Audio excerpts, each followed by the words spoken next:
नगर सेवक बंटी शेल्के अकेले ही शहर के अस्पतालों में हो रही मनमानी और मरीजों से हो रही पैसों की लूट को लेकर मैदान में कूद पड़े हैं और अनशन शुरू कर दिया है। पूरा वाकया रेडियंस अस्पताल के आसपास ही घूमता नजर आ रहा है, जिस पर बंटी शेल्के की ओर से प्रतिक्रिया दी गई। रेडियंस अस्पताल पर बंटी शेल्के ने सीधे मर्डर तक का आरोप लगाया है। क्या है पूरा मामला, आइए देखते हैं।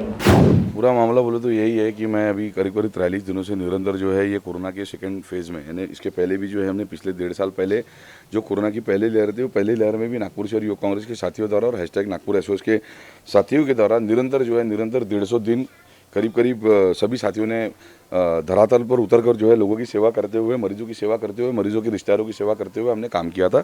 और इसी प्रकार से पिछले 43-44 दिन से निरंतर हमारा ये प्रयास फिर से अभी जारी है। मेडिकल में, मेयो में, डाका में, सुपर में, जहाँ पर भी मरीज़ है, सरकारी दवाखानों में, उनको फिर जो सही में ज़रूरतमंद मरीज़ है उनको औषधि उपलब्ध कराने के माध्यम से रहो फ्री में, या फिर उनको खाना वितरित करने के माध्यम से रहो, या फिर अगर कोई प्राइवेट हॉस्पिटल है वहाँ पर हमने एक 17 लोगों की पहले हमने टीम बनाई थी। बढ़ते बढ़ते वो टीम अभी पिछले 43 दिनों से वो टीम जो है अभी 105 लोगों की टीम हो गई है।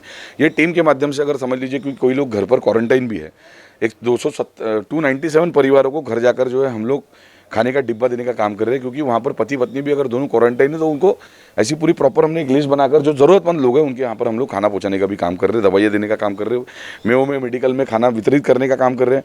उसके बाद में सगे भाई अगर समझ लो अपने भाइयों को कोविड अगर हुआ उनके भाई को, तो उनको हाथ नहीं लगा रहे, तो मैं, मेरे साथी नयन, वसीम, आकाश गुजर, ये सभी जो साथी है, या मोइज़ है, ये सभी साथी जो वो मरीजों को उठाकर कोविड ही ओपीडी वार्ड वहाँ पर भी हम लोग जो है वहाँ पर दाखिल कर ऑक्सीजन लगाने का भी काम जो है ये हमारे साथी बिना डरे कर रहे हैं।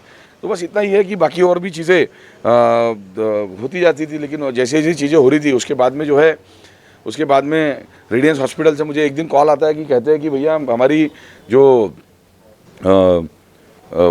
भाभी है, वो भाभी का घर पे उनके कॉल आया। नरेंद्र नगर में दीपक वर्मा जी रहते थे, उनका वो वहाँ पर रेडियंस अस्पताल में एडमिट है। तो कॉल आया कि वो क्रिटिकल है, मिलने नहीं दे रहे। मैं बोला मिलने तो आपको देंगे नहीं, क्योंकि कोरोना का ये चालू है, कोरोना के वार्ड में आपको अंदर जाने देंगे नहीं। लेकिन मैंने उनकी जो धर्मपत्नी थी दीपक वर्मा जी की, तो उन्होंने कहा कि भैया मैंने पीपी किट पहनी है और बाउंसर जो है, बाउंसर मेरे साथ बदतमीजी से बात कर रहा है और मुझे पीपी किट पहनने के बाद में भी मुझे ऊपर नहीं जाने दिया जा रहा। तो फिर मैंने कहा कि दीदी ठीक है। तो उसके बाद में 10:50 में उनके परिवार को फ़ोन आता है। परिवार को फ़ोन आने के बाद में परिवार को कहा जाता है कि आपके पति की डेथ हो गई। तो बाद में उनका जो भतीजा था राहुल वर्मा, वो वहाँ पर गया डायरेक्ट। वहाँ पर जाने के बाद में वो डायरेक्ट ऊपर गया। सबसे पहले तो अपने जो दीपक वर्मा जी थी उनकी फ़ोटो ली तो उनको यहाँ पर मुंह पर रस्सी बांधी हुई थी। और वहाँ पर एक डॉक्टर सुमित थे रेडियंस में आरएमओ, तो उनसे बात की। तो डॉक्टर सुमित का कहना रहता 11:15 बजे, 10:50 में फ़ोन आया धर्मपत्नी जो भाभी को कि एक्सपायर्ड हुए। 11:15 बजे राहुल को वो कहते हैं कि ये क्रिटिकल है। यानी बस उनका यही प्लान था कि एक दिन और रखो, 40-50 रुपये और अंदर करो, दूसरे दिन बॉडी देकर, लाश देकर। तो उसके बाद ऐसा ये हुआ, तो मुझे राहुल ने बताया। तो मैंने बोला कि चलो ठीक है, हम लोग ऊपर नहीं जाएंगे, हम लोग डायरेक्ट लकड़गंज थाने में गए। वहाँ पर उप निरीक्षक जो है सब इंस्पेक्टर विलास पाटिल जी थे, उनको ऊपर साथ में लेकर गए। ऊपर लेकर जाने के पहले बाउंसर पैर डाल के बैठा हुआ था, वो जो ये रहता दरवाज़ा बंद करके, और पुलिस के सामने उसने दरवाज़ा बंद किया। तो ये रेडियंस अस्पताल के उनको मालूम है कि अपना जो ओनर है वो बहुत बड़ा आदमी है, और ऐसे चिल्लर पुलिस वाले जो है इनको सब चलते करके मेरे मालक को, इसलिए पुलिस वालों के साथ में भी वहाँ पर बदतमीजी की। उनकी वहाँ पर जो है उनका मान सम्मान को ठेस पहुँचाई। तो उसके बाद में वहाँ पर ऊपर जाने के बाद में पुलिस के सामने डॉक्टर सुमित कहते हैं कि वो एक्सपायर्ड नहीं हुए थे, क्रिटिकल नहीं थे, एक्सपायर्ड ही हुए। मेरी मानसिक संतुलन मेरा बिगड़ा हुआ था, मेरी मनस्थिति बराबर नहीं थी। तो आपके ऐसी गलत मनस्थिति की वजह से आपको डॉक्टर बनाया किसने? और वो पूरी कंप्लेंट हमने वहाँ पर लिखी। एक और पेशेंट थे जिनकी उम्र 61 साल की, उनके जवाई का मुझे फ़ोन आया। मैं वहाँ पर गया। वहाँ पर जाने के बाद में मैंने उनको पहले ही कहा कि मैं बोला आपके साथ में अगर ऊपर आऊँगा तो डॉक्टर मेरे ऊपर में गलत आरोप लगा सकते हैं, कोई भी आप आईपीसी धारा के माध्यम से मुझे अंदर कर सकते हैं थाने में। मैं बोला मैं ऊपर नहीं आता हूँ, आप एक काम करो, ऊपर जाओ। तो ये जब ऊपर गए तो उनको कहा कि आपने आपके 4.5 लाख रुपये जो बाकी है आप वो अपने 4.5 लाख रुपये भरो, नंतर कर 4.5 लाख रुपये आप भरो, और 4.5 लाख रुपये अगर आपने नहीं भरे तो हम लोग ऑक्सीजन निकाल देंगे करके। तो डायरेक्ट मर्डर नहीं है क्या ये? तो ऐसे अस्पताल के ऊपर में कार्रवाई होनी नहीं चाहिए क्या? बंटी शेल्के की ओर से दिया जा रहा धरना आंदोलन निजी अस्पतालों में हो रही बेईमानी और लुटेरेपन पर प्रशासन कुछ कार्रवाई करे, इसलिए किया जा रहा है। हालांकि बंटी शेल्के के आक्रामक तेवर देखकर तो यही लगता है कि वो मुद्दे को यूं ही नहीं छोड़ने वाले, क्योंकि उनके बयानों से तो ऐसा ही लग रहा है कि वे लोगों की परेशानियों को सीधे तौर पर सामने रखने और सुलझाने का प्रयास कर रहे हैं। बंटी शेल्के ने बताया कि कुछ लोग उनके प्रभाग के न होकर भी वो खुले दिल से लोगों की मदद कर रहे हैं। साथ ही निजी अस्पताल मरीजों की बॉडी तक बिना फीस भरे देने से मना कर रहे हैं।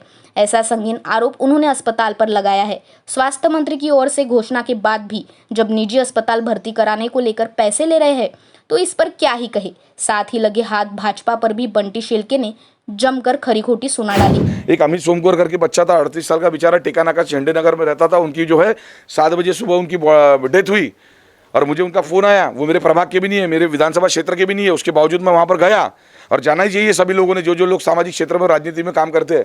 वहाँ पर जाने के बाद में वो 40-50 लोग थे। मैंने उनको हाथ जोड़ के विनती की कि किसी प्रकार की हिंसा हमने यहाँ पर करनी नहीं चाहिए करके। अमित सोमकुंवर जी 38 साल के जो थे वो एक्सपायर्ड हुए। 7 बजे फ़ोन आया अपना, 7 बजे सुबह से बॉडी मांग रहे थे। उनके घर के लोग दहशत में थे, बेचारे सहमे हुए थे। मध्यम वर्गीय परिवार है, गरीब परिवार है, असहाय परिवार है। ऐसे परिवार को भी जो है उन लोगों ने सुबह 7 बजे से लेकर तो रात में 12 बजे तक बॉडी नहीं दी। दूसरे दिन बॉडी दी और वो भी कहीं ना कहीं से प्रेशर आया तो बॉडी दी उन लोगों ने। तो 1 बजे मैंने वहाँ पर अंतिम संस्कार की गाड़ी भेजी हुई थी, यानी महानगर पालिका के माध्यम से जो आती है, मल्ले जी को फ़ोन कर वो गाड़ी वहाँ पर आई। वो गाड़ी को भी वापस भेज दिया। यानी क्या है ये? यानी जो आदमी मरा हुआ है, आप मरे हुए से भी जो है आप वहाँ पर 4.5 लाख रुपये मांग रहे हो।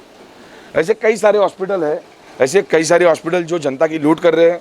आरोग्य मंत्री ने सीधा सीधा कहा हुआ है, महाविकास आघाड़ी सरकार के माध्यम से कहा हुआ है, अभी वो हो सकता है बोल वचन होंगे या जो भी होंगे, सरकार ने ध्यान देना चाहिए। भले ही मैं वो सरकार का एक भाग हूँ, भले ही मैं कांग्रेस पार्टी से मैंने चुनाव यहाँ से लड़ा था और हमारी कांग्रेस का उनके साथ हमारे गठबंधन है, लेकिन मैं ये कहना चाहता हूँ कि जब सरकार है, सरकार ये करदाता नागपुर के पब्लिक है, और मैं अगर भारतीय जनता पार्टी के विरोध में मैंने बोलना चालू कर दिया तो फिर से वही होगा कि इसने आरोप प्रत्यारोप करना चालू कर दिया करके।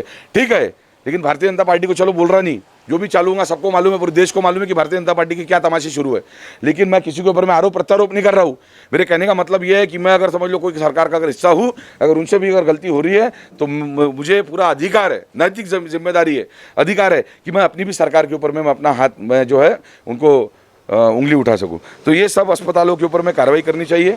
आरोग्य मंत्री ने और महाविकास आघाड़ी सरकार ने बोला हुआ है कि कोई भी जो हॉस्पिटल है, कोई भी हॉस्पिटल पहले पैसे मांगेगा नहीं, लेकिन उसके बाद में भी डिपॉजिट मांग रहे 2-2 लाख रुपए, 4-4 लाख रुपए, 5-5 लाख रुपए। इनकम टैक्स वाला एक आधा बड़ा अधिकारी है, वो भी डरा सहमा अपने घर के परिवार के लोगों को वहाँ पर लेके गया, तो उनको भी बोलते आज नवभारत के वृत्तपत्र में प्रेस में आया हुआ है कि 5 लाख रुपये भरो। अरे डर नाम की चीज़ नहीं है। इनकम टैक्स का अधिकारी, यानी इनको ये भी डर नहीं है कि कल जाके इनकम टैक्स का अधिकारी मुझे रेड मारेगा। यानी इतने मोटी चमड़ी के डॉक्टर लोग हो गए हैं इस प्रकार के। तो ऐसे वक्त क्या करना चाहिए आप लोगों ने बताना चाहिए, और ये सभी बाकी के बड़े बड़े जो नेतागण हैं, ये नेतागणों ने बताना चाहिए। किसी को कोई लेना देना नहीं है, मरो जियो कोई लेना देना नहीं है। अपन ने बम कमा के बैठे, अपन एसी में अपनी फॉर्च्यूनर चल रही है और अपन बैठे, अपने को कोई लेना देना नहीं है बस। तो ये थे हमारे साथ बंटी शेल्के जी, जो कि नगर सेवक है, और इन्होंने आंदोलन पुकारा है जो हॉस्पिटल पूरी बेईमानी कर रहा है मरीजों के साथ, इसे ही लेकर। तो अगर ये आंदोलन चलता रहता है तो आगे क्या अंजाम होगा ये भी देखने लायक होगा। मैं अनिकेत, कैमरामैन श्रीकांत देवड़कर के साथ, विचु विस्तार के लिए नागपुर।